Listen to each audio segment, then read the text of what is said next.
Estem amb Txarim Aresté, aquí al Turó Park de Barcelona. Bon dia, Txarim. Bon dia. Explica'ns una mica, com et definiries? Com és Txarim Aresté? Buf, la feina és aquesta, suposo, trobar-se, no? No he pogut mai trobar les paraules encara, perquè sempre me definiria com un buscador, vaig buscant, o com un no trobador, perquè com que no trobo mai, vaig sempre tirant endavant. I la teva música, com definiries?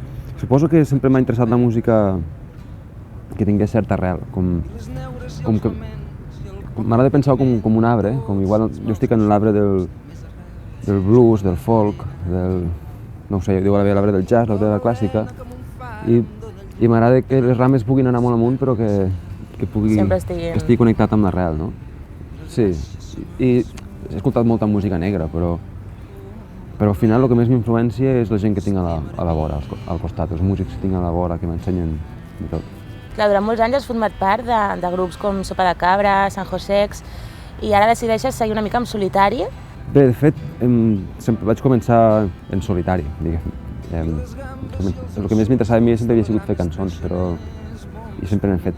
Però al arribar a Barcelona vaig començar a tocar amb altra gent i bueno, ha sigut per mi molt important, perquè he fet experiències increïbles de tocar amb gent, com el que has dit. Però mai he deixat de banda la meva cosa. Suposo que ara igual, com que, no ho sé, igual tinc més ganes de fer-ho, el meu, però ho he fet sempre. I com t'inspires? D'on surt la teva música? La música no crec que surti bueno, no surt de nosaltres, és com que ja està tota feta.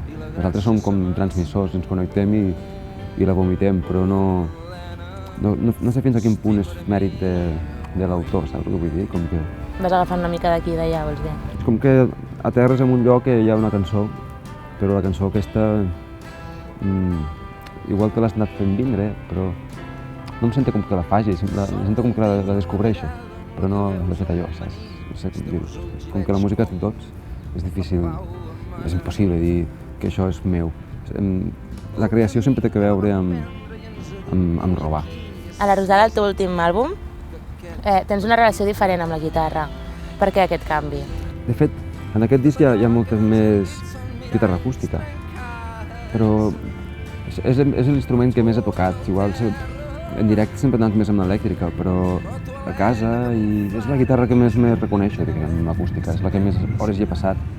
I en aquest disc, o àlbum, o treball, n'hi ha més, però igual només respon a que porto molt temps fotent-li canya amb la guitarra elèctrica i... És un canvi. Sí, sempre va bé canviar, no? Què et mou la música? En quin moment decideixes que això és el teu? Doncs va ser bastant d'hora, perquè la música va ser l'única cosa que veia que hi havia una veritat allà dins,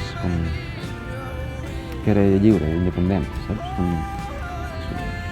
Escoltes el Bob Marley i dius, aquest tio va pel seu rotllo, no defensa ningú, se defensa ell mateix, no? Bueno, igual el Bob Marley és un mal cas perquè aquest és tiurbi, però sí, la música em va connectar molt amb això, vaig pensar que com que em sentia tan realitzat a través d'ella,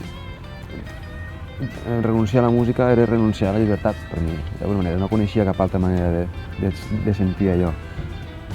I encara estic perseguint-ho, encara estic allà lluitant per no perdre la innocència que hi ha del primer moment.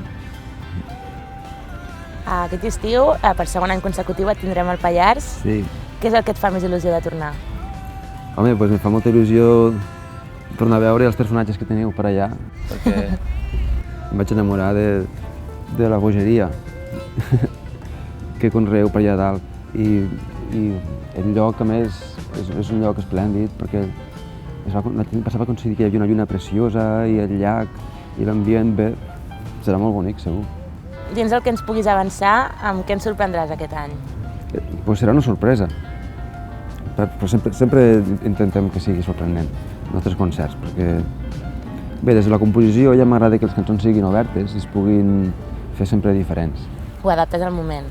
Sí, segons hi ha llocs que veus que la gent necessita un aliment més tranquil, hi ha altres que exigeixen més canya, i jo tinc la sensació que allà voldran canya, però no ho sé, ja m'ho trobarem. Bé, doncs ja ho sabeu, aquest 29 de juliol us esperem al quiosc en la primera edició del Talar Music Experience. Moltes gràcies, Xarim. A vosaltres. No es pot viure eternament